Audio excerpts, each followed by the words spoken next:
Baik, Assalamualaikum warahmatullahi wabarakatuh. Waalaikumsalam warahmatullahi Waalaikumsalam wabarakatuh. Waalaikumsalam. warahmatullahi wabarakatuh. Ini dua kelas ya? Iya Oke, Bapak, Pak dosen. dua kelas A23, Baik, A24. A23, A24. Baik, terima kasih. Bismillah, alhamdulillah, la hawla wa la quwata illa billah. Qala Allah Ta'ala fil Qur'anil Karim, a'udzu billahi minasy syaithanir rajim. Wa likullin darajatun mimma 'amilu wa liyuwaffiyahum a'malahum wa hum la yudlamun. Shadaqallahul azim. Teman-teman mahasiswa semester 7 A23 dan A24 yang saya banggakan. Pertama saya minta maaf karena di semester ini kok saya sibuk sekali apa menyibukkan diri. Jadi tidak sempat untuk sinkronus, harusnya paling tidak biar ketemu langsung bisa 4 kali dalam satu semester, tapi ternyata saya hanya baru bisa 2 kali, dan itu pun diingatkan oleh uh, staf saya tadi kemarin, Bapak nanti di pertemuan yang ke-15 sinkronus gitu. Oke, kata saya siap. Cuma kemarin yang kedua di luar dugaan, suami dari bibi saya kemarin meninggal dunia, kebetulan juga dekat rumahnya, jadi rasanya kok saya nggak taziah kan nggak etis banget ya, walaupun itu fardu kifayah ya. Sehingga saya dengan berat hati membatalkan janji yang sudah saya sampaikan ke teman-teman melalui Kosma. Yang ketiga hampir saja saya tadi lupa karena tadi harus wisuda, kebetulan wisudanya di Cirebon, kampus saya di Indramayu, dan ini baru pulang, saya harus kejar waktu. Saya 7.30 atau 19.30 saya harus sampai di rumah karena saya tidak bawa laptop, bawanya yang kecil, apa namanya, iPad, sementara harddisknya ada di rumah gitu. Sebenarnya bisa aja ya di jalan juga, tapi kan nggak tenang. Kemudian coba saya sampaikan tentang peran pemimpin dan manajer pendidikan dalam reformasi kebijakan ini. Ada beberapa alasan yang ingin saya sampaikan. Kenapa kemudian materi ini coba saya sodorkan kepada teman-teman ya. Materi tentang modul analisis kebijakan pendidikan ini sudah kita bedah bersama-sama, buku saya yang saya sampaikan ke teman-teman. Kemudian video pembelajarannya baru saja selesai ya, 14-15 pertemuan itu syutingnya sudah saya sampaikan ke pihak kampus cyber untuk diedit ya. Nah, ini materi ini saya kira berasa penting karena paling tidak alasannya dua hal. Pertama, bahwa ICW mengambil satu kesimpulan ketika berdasarkan hasil temuan ICW di lapangan bahwa ternyata kepala sekolah sekarang, pemimpin pendidikan di tingkat sekolah, satuan pendidikan itu sudah menjadi bagian dari birokrasi. Sehingga kalau kemudian sudah menjadi bagian dari birokrasi, pemimpin di sekolah itu akan lebih loyal kepada atasan daripada memikirkan persoalan di bawah ya, kesejahteraan, kemudian mutu pendidikan di satuan pendidikannya, di lembaganya, di sekolahnya, dan seterusnya. Sehingga bagaimana kepala sekolah sekarang itu lebih dekat kepada kekuasaan, lebih dekat kepada bupati, wali kota, gubernur, dan seterusnya. Ya, ketimbang bagaimana memikirkan persoalan-persoalan yang ada di bawah kepemimpinan dia gitu.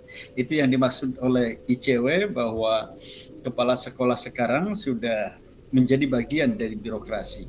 Lalu yang kedua, rasanya juga kita prihatin berdasarkan penelitian itu bahwa kepala sekolah yang profesional itu hanya pada angka 30%. 70%-nya ya belum profesional gitu. Artinya mereka menjadi kepala sekolah itu ya karena unsur kedekatan gitu. Bukan persoalan bagaimana dia kompeten untuk memimpin sekolah gitu ya. Kira ini yang kemudian coba saya sodorkan ke teman-teman yang saya tahu persis bahwa teman-teman ketika diberikan satu persoalan itu tanggapannya, jawabannya, diskusinya sangat menarik ketika coba saya berikan beberapa tulisan-tulisan saya yang coba saya tulis di pikiranrakyat.com itu. Ini juga maksud saya menjadi sebuah pemikiran bersama, karena boleh jadi di antara teman-teman juga sekarang ada pada posisi sebagai seorang pemimpin dan manajer pendidikan dalam konteks sekarang gitu ya. Kemudian ada dua hal yang berbeda ini antara pemimpin dan manajer. Pemimpin itu out of the box ya. Dia tidak terkungkung oleh sebuah aturan yang kemudian hanya seperti mekanisasi mesin yang bisa digerakkan gitu dengan terjebak pada regulasi yang ada saja gitu. Jadi seorang pemimpin itu dia bisa untuk berimprovisasi terhadap beberapa kebijakan yang dilihat, kebijakan yang ingin dilakukan. Sementara seorang manajer itu ya dia terjebak pada persoalan-persoalan regulasi yang ada saja dan tinggal melaksanakan. Jadi tidak ada ruang bagi dia untuk melakukan improvisasi tadi itu, tidak bisa melakukan inovasi, lalu kemudian juga tidak ada kreativitas di situ gitu. Itu kenapa kemudian sebelum ada pertanyaan dari teman-teman, kenapa ada dua kata yang berbeda, misalnya ada kata pemimpin dan ada kata manajer ya. Saya kira itulah ya. Kemudian ini yang ingin diharapkan. Setelah perkuliahan ini, mahasiswa mampu memahami peran pemimpin dan manajer pendidikan dalam reformasi pendidikan. Ya, jadi saya kira ini kompetensi yang harus kita kuasai bersama setelah pertemuan ini. Kemudian, nanti coba kita simak bersama video ini dan kalau sudah selesai, saya ingin minta tanggapan 1 atau 3 ya, 2 sampai 3 mahasiswa untuk menyampaikannya.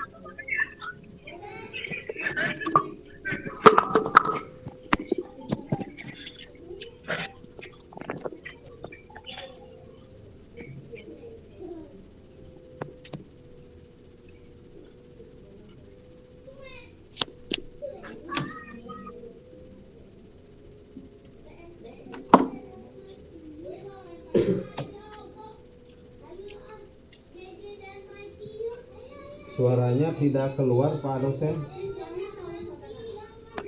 Oh, suaranya nggak ada. Suaranya ada di telinga saya ini, harusnya pakai sound sih ya. Gak apa-apa lah, coba. Dilihat aja dulu.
Oke. Ada tanggapan dari video yang tadi saya sampaikan? Itu film India Langsung Pak aja. dosen. Iya. Pasti satu. Ada yang lain? Kaitannya dengan persoalan kepemimpinan dalam pendidikan tadi itu. Mana tadi pas Dari tayangan video yang Anda lihat itu. Gimana? Saya sendiri nggak bisa memberikan komentar Pak karena suaranya tidak ada Pak.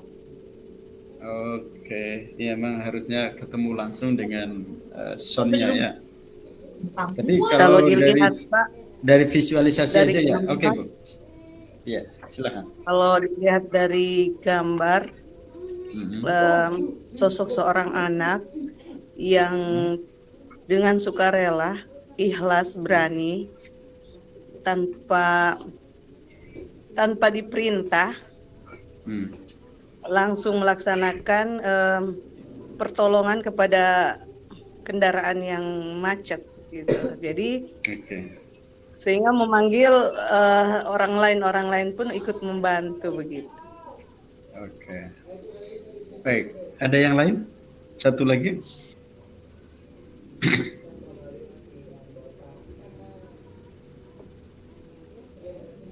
Halo? Langsung aja. Saya sedang slideshow ini nggak kelihatan dari saya peserta mahasiswanya.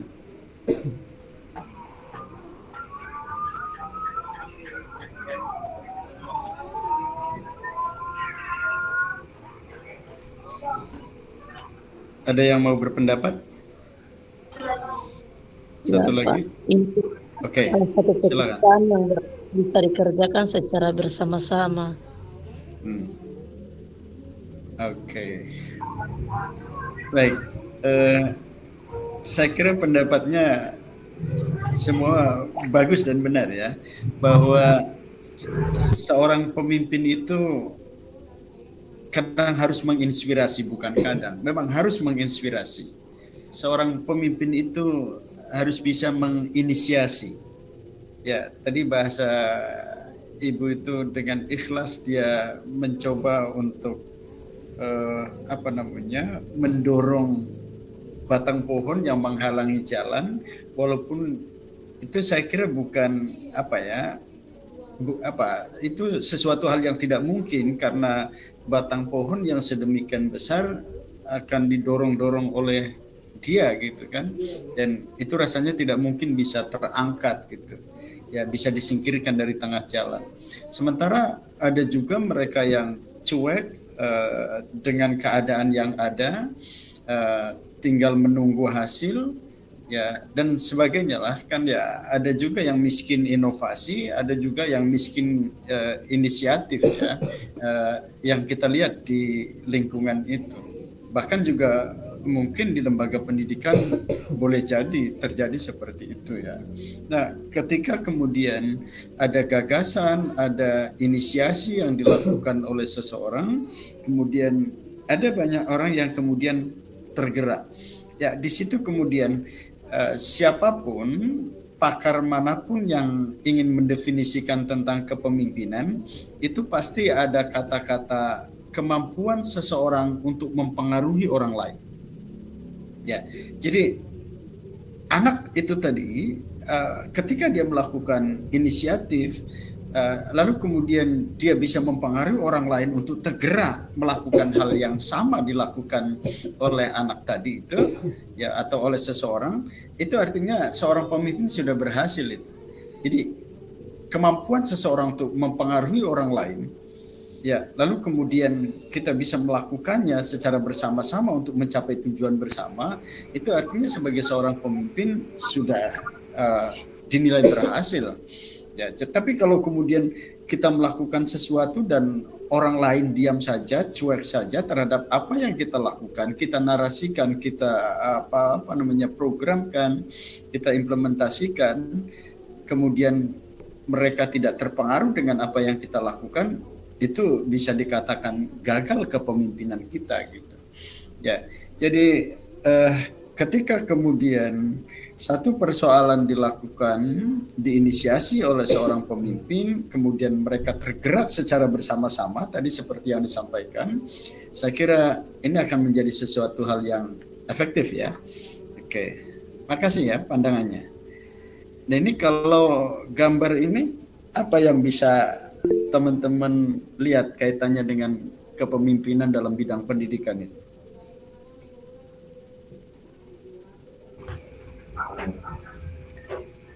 Ketimpangan dalam pendidikan mungkin Pak. Dalam hal apanya ketimpangannya? Fasilitas mungkin Pak. Oke, fasilitasnya memprihatinkan atau boleh jadi aksesibilitas pendidikan juga belum merata ya. Nah, lalu kemudian juga kepala sekolah atau kepemimpinan di lembaga pendidikan itu juga belum kurang memperjuangkan mungkin ya. Oke. Belum melakukan pendekatan total quality management gitu ya. Oke. Dan ini banyak terjadi di kita kan, di beberapa daerah kita itu. Ya. Ini juga sama ya, cukup memprihatinkan bangunan yang ada di kita gitu. Ya di beberapa daerah kita di Indonesia ini. Mungkin pengajuan sudah sampai juga Pak, cuman bantuannya yang belum datang Pak. Nah itu persoalan pemerataan aksesibilitas itu Pak. Ya jadi ternyata bahwa anggaran 20% dari APBN itu kelihatan besar, tapi ternyata pada aspek implementasi sangat kecil ya, apalagi kemudian persoalan 20% itu tidak ansih menjadi program untuk melakukan perbaikan, terutama pada konteks mutu pendidikan ya. Itu habis dengan biaya rutin, kemudian sekarang yang sedang in atau tren itu biaya MBG juga masuk di anggaran, betul, di anggaran 20% itu sampai triliunan. Ya, orang kemudian mempertanyakan apakah kemudian ada korelasi antara MBG dengan mutu pendidikan kita gitu ya. Saya kira memang ada banyak juga sekolah yang sudah mengajukan proposal tapi kemudian belum direspon oleh pemangku kepentingan, dalam konteks ini adalah Kementerian Pendidikan, dan itu persoalan aksesibilitas Pak. Ya, jadi kalau kemudian kita punya orang, ada siapa yang bawa, ada yang awal, kan kadang kita bisa cair, tapi kalau kemudian kita tidak memiliki akses, itu mendunia pendidikan kita.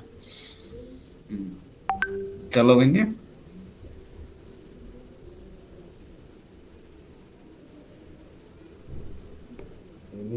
ada yang bisa memberikan tanggapan? Masih sore kan? Saya sore Pak. Bebannya terlalu berat nih Pak. Pusing Pak gara-gara Banyak beban kerja kayaknya itu Pak. Terlalu banyak beban kerja. Bebannya terlalu berat. Terlalu banyak tugas yang kemudian tidak memperhatikan kondisi anak ya, kondisi peserta didik kita, jadi terlalu berat gitu. Kadang juga kita terlalu banyak memberikan tugas, nulis di papan tulis, tapi kemudian pembelajarannya seperti 2400 tahun yang lalu Konfusius itu pernah mengatakan kalau anak hanya mendengar itu mereka cenderung lupa ya, karena fokus anak itu sangat terbatas, termasuk kita juga.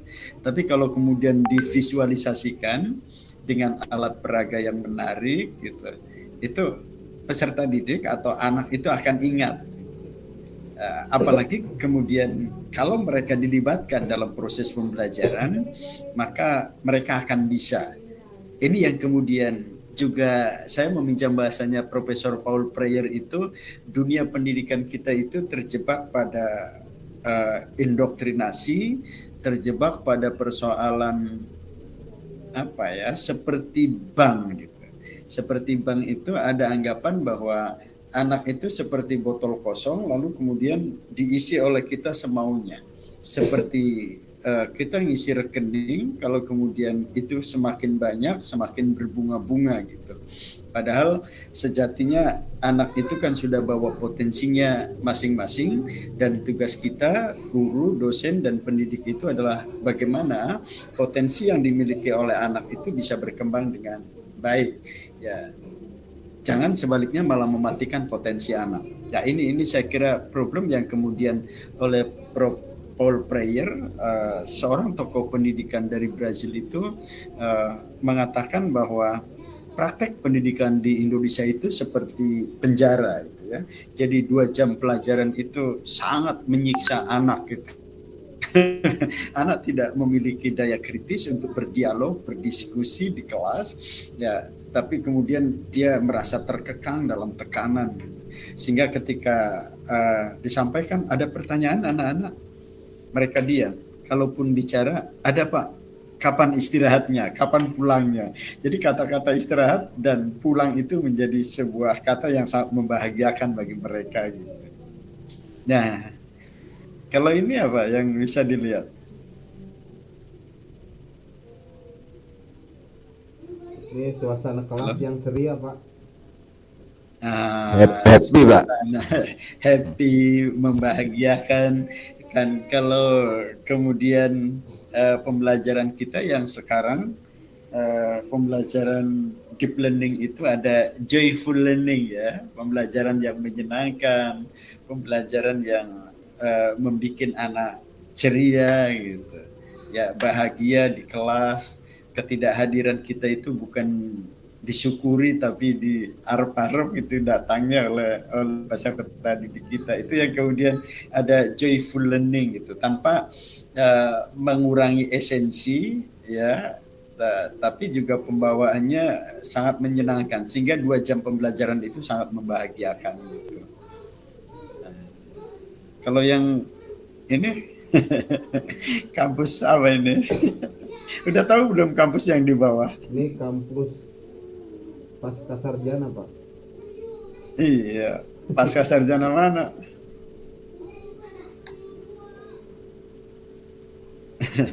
Wincyber kan? Iya, ini Ya, yang di bawah fasilitasnya. Iya, fasilitasnya kampus ITB Cirebon. Ya, artinya dengan fasilitas yang sedemikian bagus, menjanjikan, itu akan membetah untuk di kelas ya. Oke. Baik, saya kira kita akan coba. Tenang aja, mau bocor mau Bocor rembes. nggak apa-apa. Nilai. Mana dapat gaya Bapak. Pokoknya Bisa dikondisikan lah itu. persoalan mudah, tenang aja.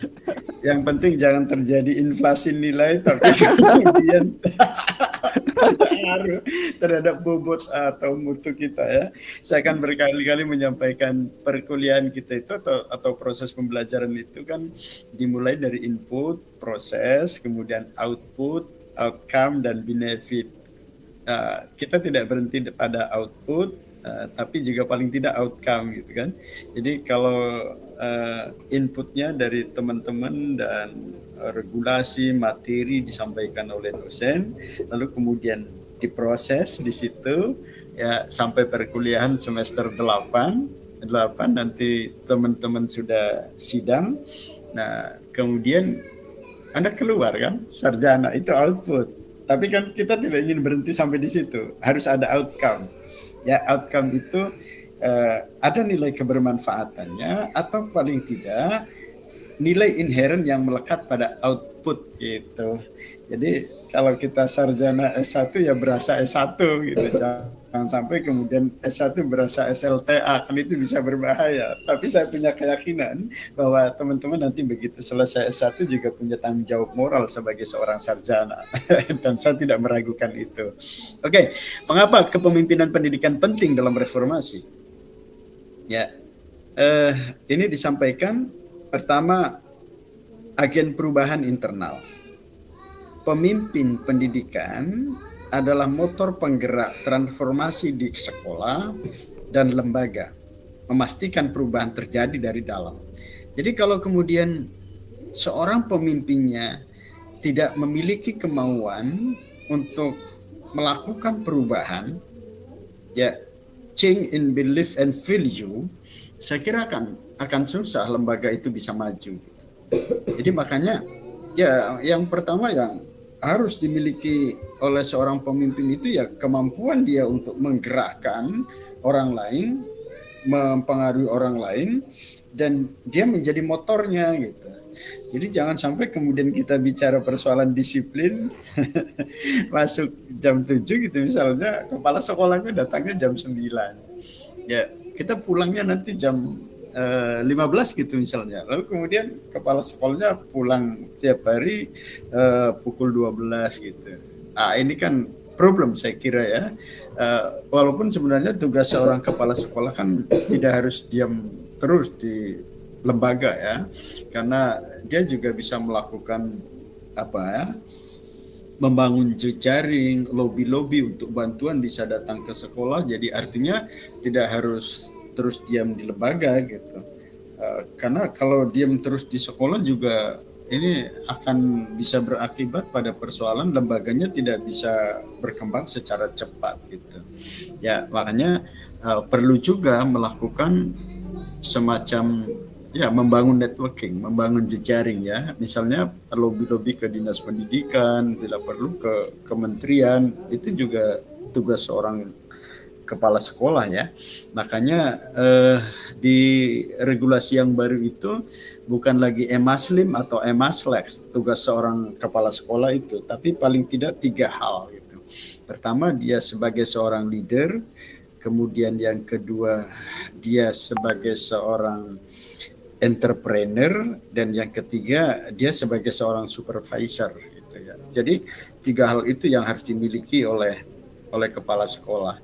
Maka tipe kepala sekolah yang visioner, yang transformatif ini menjadi sesuatu hal yang penting ya. Saya berkali-kali menyampaikan bahasanya Profesor Renal Kasali itu dalam konteks sekarang yang oleh beliau disebutnya dengan era disruption dalam bukunya. Itu kata kuncinya 2.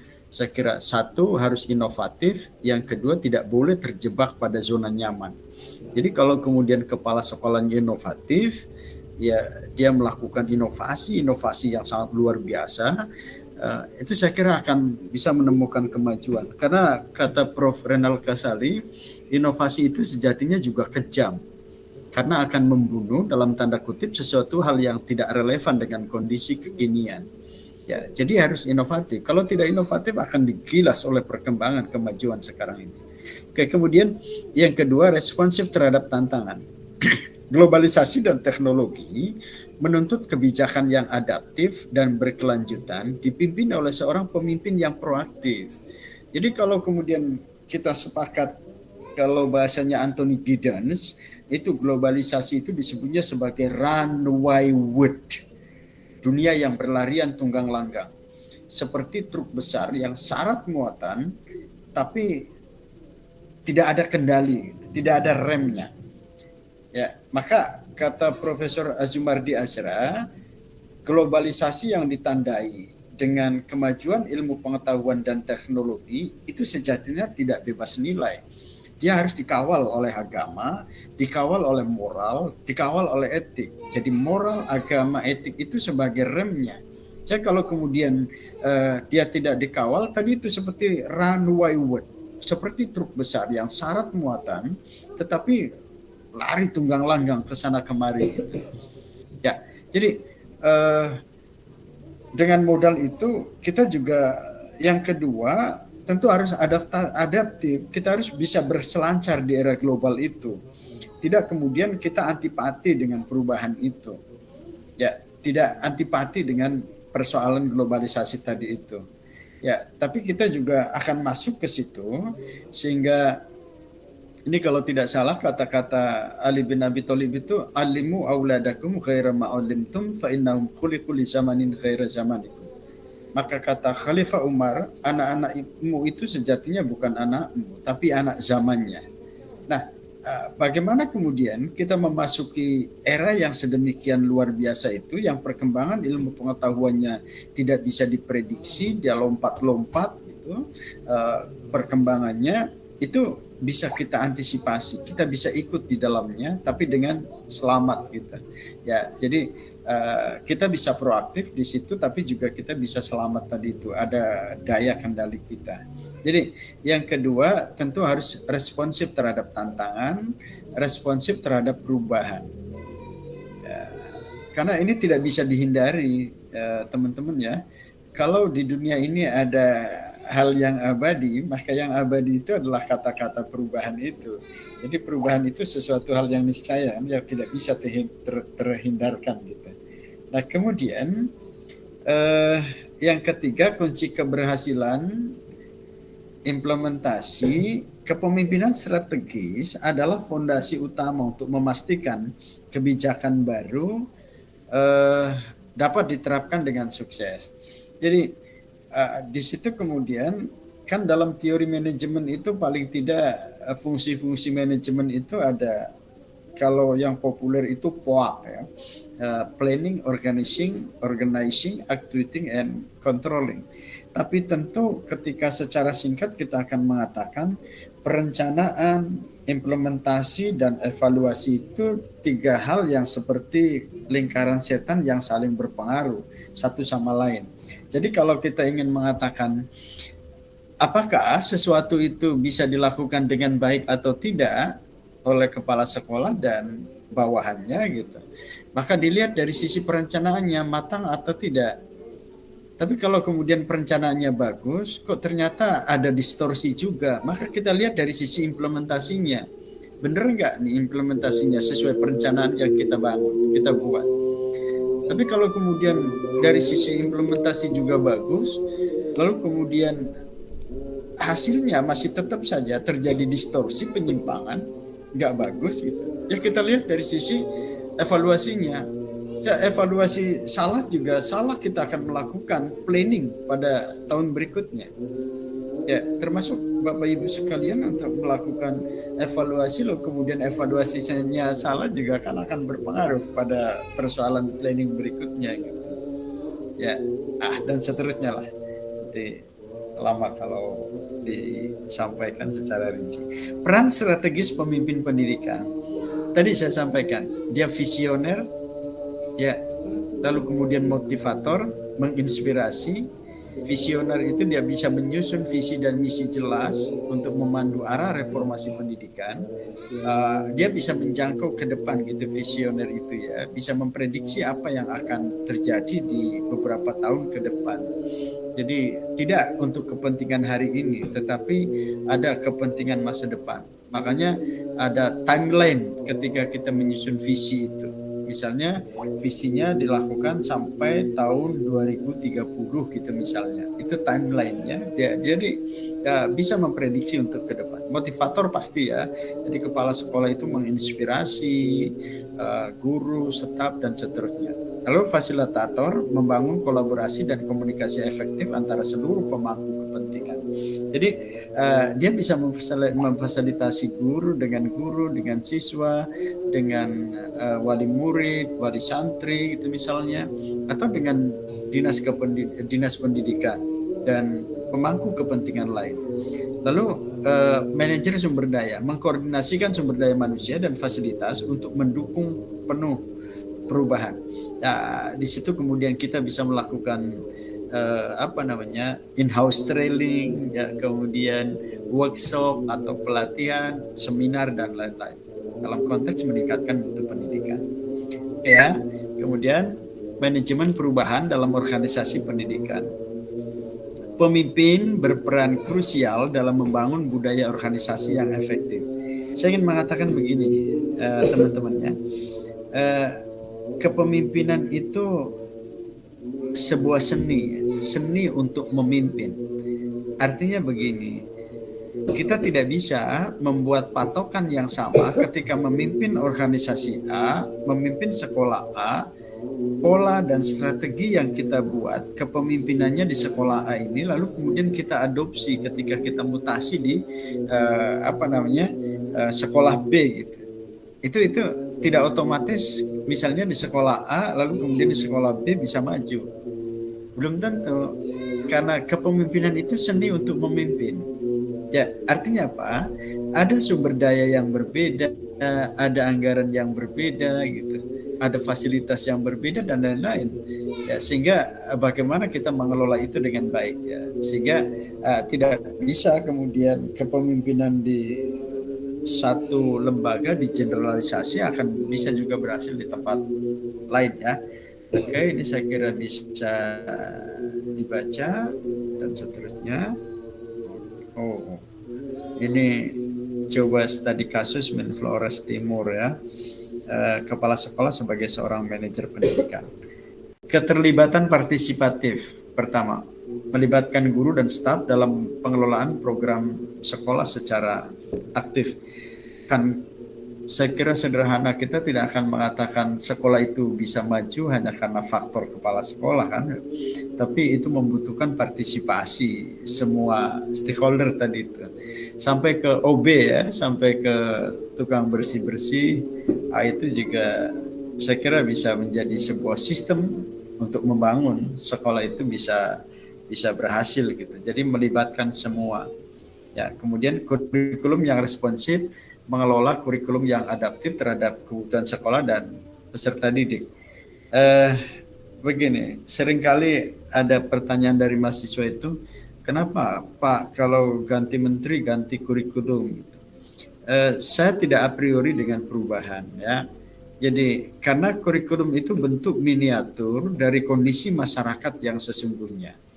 Kalau kemudian masyarakat berkembang tadi dengan cepat, perubahannya sulit diprediksi, lalu kemudian kurikulumnya tidak pernah berubah, ya kurikulum yang kita bahas di kelas, diskusi dilakukan di ruang kuliah itu akan out of date.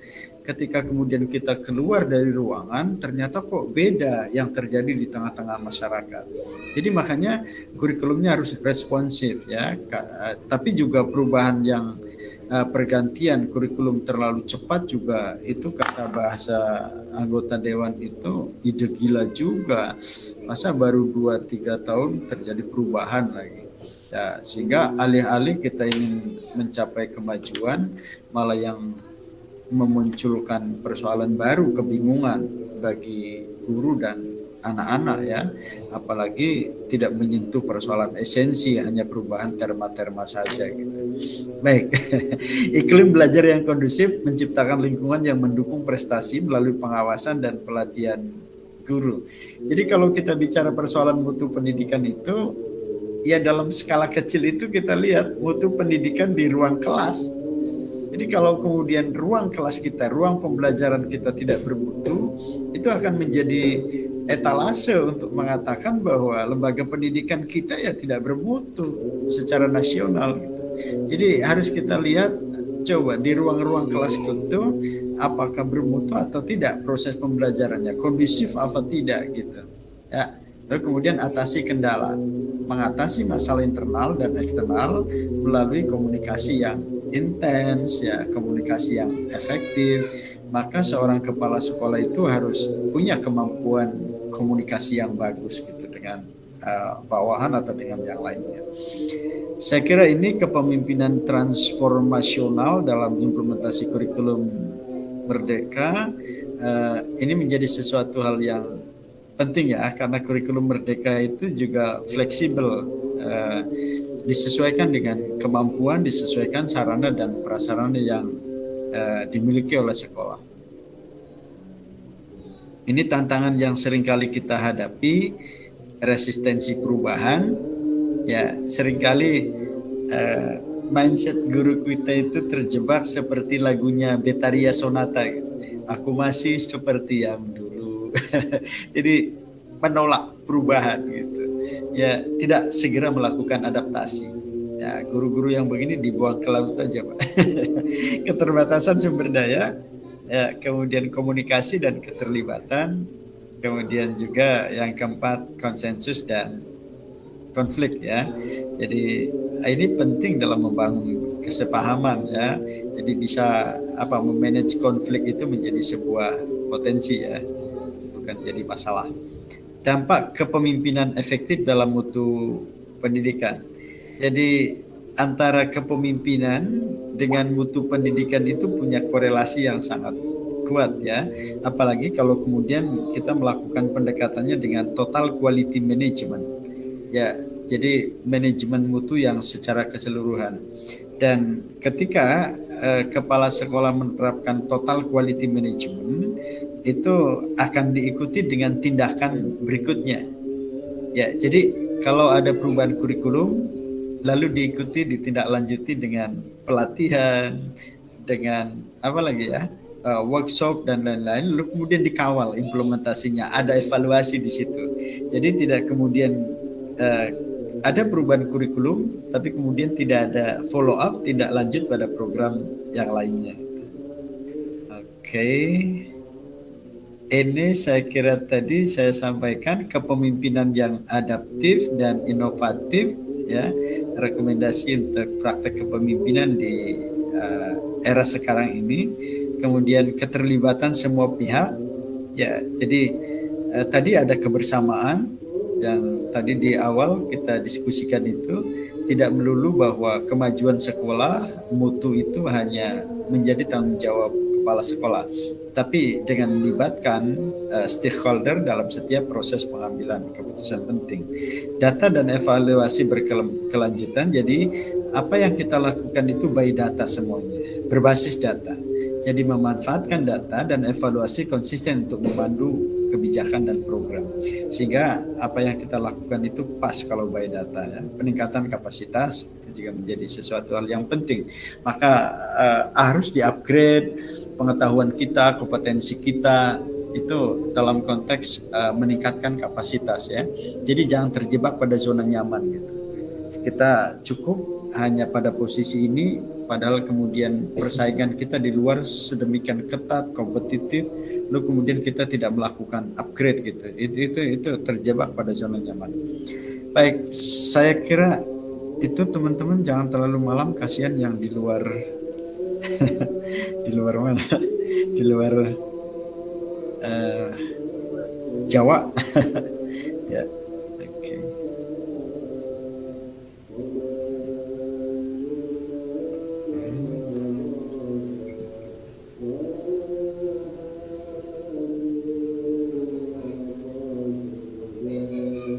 Untuk materi ini di-share nggak Pak? Mau? Boleh Pak, bisa Pak. Oke, nanti aku share ya. Pastilah. Ini berarti tentang kepala sekolah ya Pak ya? Ya, karena kita bicara persoalan kepemimpinan, Pak. Dan kepemimpinan dalam konteks sekolah, lembaga pendidikan itu ya pasti kepala sekolah. Oh, ini saya lupa ini yang terakhirnya ya. Ada kata-kata ini.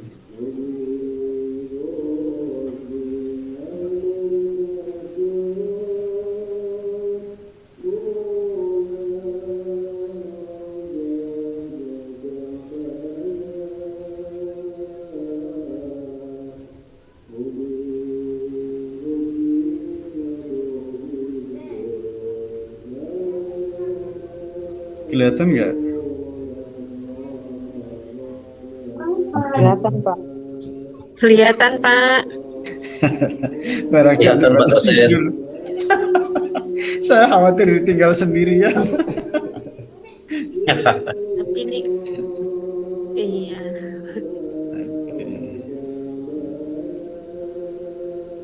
Masya Allah. Sambil dibaca ini kayaknya malah lebihan Pak. Lebih masuk kuatnya daripada ilmunya Bu Najmi ya. Dari tadi kita aja yang seluruh. Oke deh. Kalau ada pertanyaan, kalau Cakep. ya, ada pertanyaan silakan. Kalau tidak ada, Bu Najmi, kita tidur. Bu Nurul. Tidak punya kekasih, cukup sekian, terima kasih Pak, bener. Jangan memikirkan dia yang nggak pasti loh. Masya Bojang, Allah. ada pertanyaan Bojang Iya Pak, atau teman-teman yang lain? mengenai ini Udah subuh-subuh, udah sepuh-sepuh ini Pak. rekan-rekan barangkali ada yang mau bertanya silahkan. Ini ada Pak Jainul Hadi nih udah siap-siap katanya. Pak Zainul Hadi. Bocoran soal UAS. Eh, Info untuk UAS Pak dosen gimana Pak? Iya nanti saya kirim seperti tugas yang biasa aja, apa namanya, multiple choice saja supaya bisa cepat. Tenang Iya. aja lah Pak. Iya. Yang rajin, yang Jangan lupa bukunya Pak udah ya, punya. jawaban ada di Ya, modul. Pak. Itu artinya apa namanya, harus punya buku ya. Dan yang punya buku itu Yang ada tidak sia-sia kemauan. membeli bukunya gitu Pak maksudnya. Iya, ada punya kemauan untuk maju dan punya nilai A. Siap. Itu aja Pak Zainul, tenang aja. Saya kok rasanya apa ya, kalau bahasa Indrama itu tetap begitu dengan Bapak Ibu. Dengan performa yang seperti ini rasanya kok hanya persoalan bagaimana kita secara formalistik untuk sampai ke S1 gitu. Tapi secara keilmuannya sebenarnya sudah S2, S3 itu. Mantap.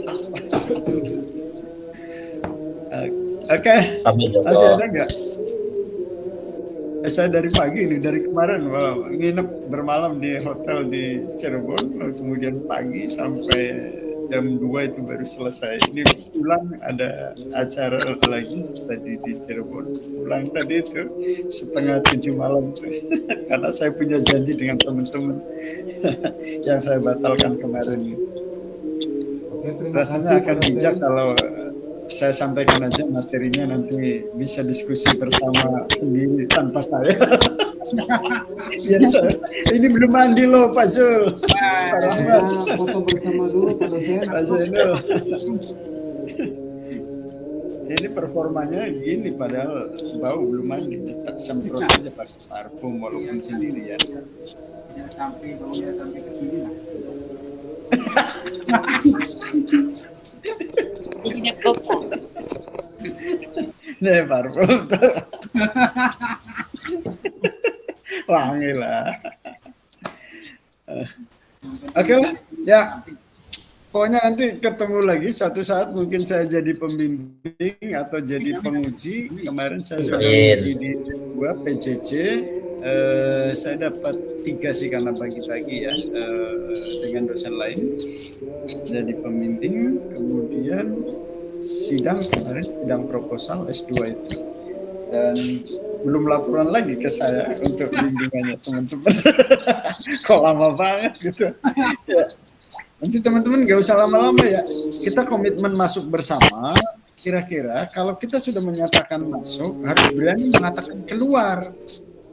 Dan keluarnya harus bersama-sama supaya enak. Siap, Pak dosen. Pak Sinulnya keluar, Ibu Najminya nggak keluar, atau Ibu Nurulnya nggak keluar bareng-bareng. Sama Biar enak. Jangan takut untuk keluar, Pak. Ya, jadi menyatakan aku akan keluar.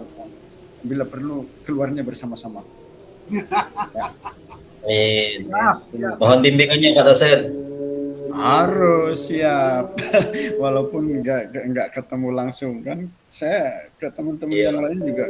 Kalau saya nggak ketemu di kampus, kata saya termasuk ke mahasiswa yang reguler juga, kirim aja soft filenya dulu. Nanti saya koreksi soft filenya.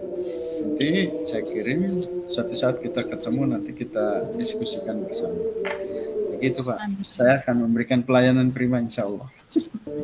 Orang saya WA aja ke Direktur Perguruan Tinggi Keagamaan Islam, Profesor Sahiron, tadi menyampaikan orasi. Itu saya nggak pernah telepon Pak. Saya nggak punya keberanian untuk telepon beliau karena pasti sibuk gitu. Saya WA aja Pak. WA. Siap Pak Rektor, saya akan datang. Keren sekali itu, saya sekelas direktur gitu di WA aja. Datang. Saya jemput ke stasiun ya di Cirebon, kemudian malam bermalam di hotel, pagi-pagi beliau sangat sibuk sekali tuh memberikan kuliah, kemudian sama juga sambutan di wisuda di di Lampung atau di mana gitu. Kemudian bisa hadir di saya tadi. Itu hanya dengan WA. Dan apalagi sekelas saya, Pak. Gitu maksudnya. Sekelas direktur aja di WA ngebales kok. Ya, Bu Najmi ya. Saya kira begitu. Pak Ujang mana Pak Ujang? Saya kembali ke Pak Ujang dulu. Ya, terima kasih Pak. Tapi jangan lama-lama Pak Ujang. Ya, mohon maaf ini kamera saya ada Udah ngantuk trouble. Pak Sul. Ya. Ya. Mana Pak Ujang? Ada nih Pak. Ujang. Dipanggil Pak Sinul. Oke, panggil. Pak Ujangnya mungkin udah tidur Ujang. duluan tuh Pak. Wah, Sudah meninggalkan kita semua kata saya Gabung, Ujangnya. Pak. Gak berani. Itu Oh, mau memimpin mujahadah. Pak Ujang memimpin mujahadah malam 1 Rajab. nggak tanggung jawab, udah buka nggak berani nutup. Atau tugasnya bapak buka yang nutup ibu tah? Menurun lagi. Mohon maaf ada gangguan kamera Pak. Menurut kayaknya punya tanggung jawab untuk nutup itu yang buka tadi bapak.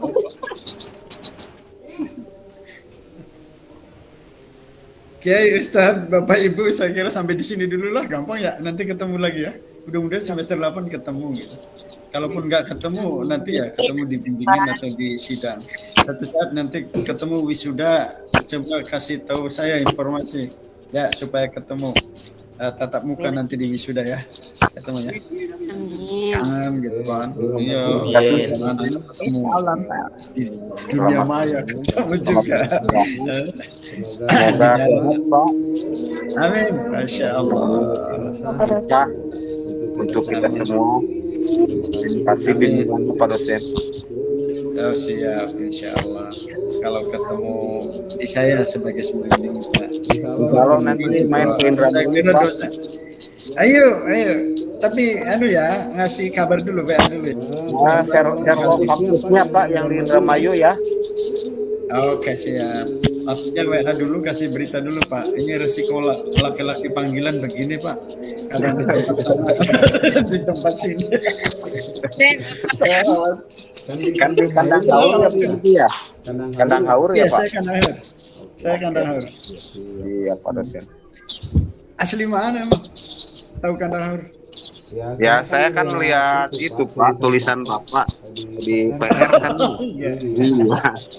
Bapak kan lagi nulis Pak. Iya. Bapak lagi nulis kan di PR. Saya baca, ya itu ada kandang haurnya Pak. Iya. Ternyata yang nulis nggak teliti ya. Kalau saya sempat ke itu Pak, Politeknik Indramayu saya Pak. Oh, ya kalau Politeknik ke kota. Saya di Pantura Pak. Pantura ya Pak ya. Iya, Politeknik Polindra itu di timur, saya di barat Pak. Ya. Mampirlah, kasih kabar ya. Ya nanti kalau saya ke Polindra nanti saya kontak Bapak lah. Asik, alhamdulillah. Insya Allah siap. Ya Pak. Oke. Jangan lupa oleh Dulu ya. Pak Ujang. Abatan. Sama-sama dosen Politeknik Pak Ujang. Ujang nih Pak, Ujang Pak. Pak Ujang, namanya Nanti itu Faton dapat Betul amanah juga. disuruh nutup, Nah, Bu Nurul ya. jangan diperpanjang. Pak Ujang, tetap Pak Ujang. Udahlah. Nanti saya share aja materinya. Ya. Kita tutup ya Pak ya. Baik. Dengan senang Baiklah, hati. Bapak Ibu sekalian, terima kasih atas kehadirannya. Mudah-mudahan malam ini berkah ya buat kita semua. Atas Bapak dosen, Bapak Doktor Mas Yudi Durian MPDI. Insya Allah malam ini juga adalah awal bulan Rajab ya. Awal Rajab, kemudian kita diberkahi di bulan Rajab, bulan Sya'ban dan bulan Ramadan. Baiklah, kita akhiri pertemuan ini dengan berdoa kepada Allah Subhanahu wa taala. Astagfirullahaladzim, astagfirullahaladzim, astagfirullahaladzim, alladzi la ilaha illa huwal hayyul qayyum wa atubu ilaih. Allahumma shalli ala sayyidina Muhammad wa ala ali sayyidina Muhammad. Allahumma shalli wa sallim wa barik. Amin. Amin ya Allah ya rabbal alamin.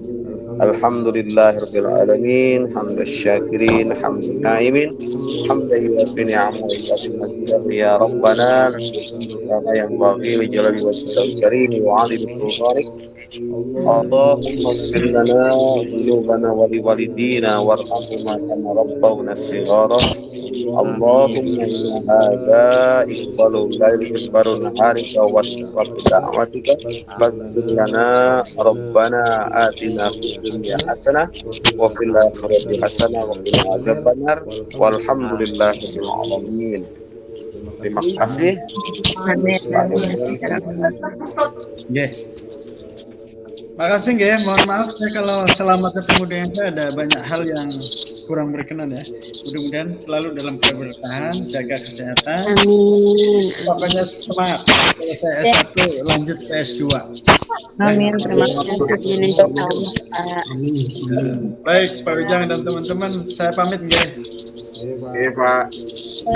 Assalamualaikum Iya, warahmatullahi wabarakatuh.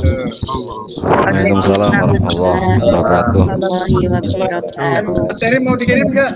Ya dikirim, Pak. Ya. Oke ya, makasih ya. Izin live nggih? Ya Pak.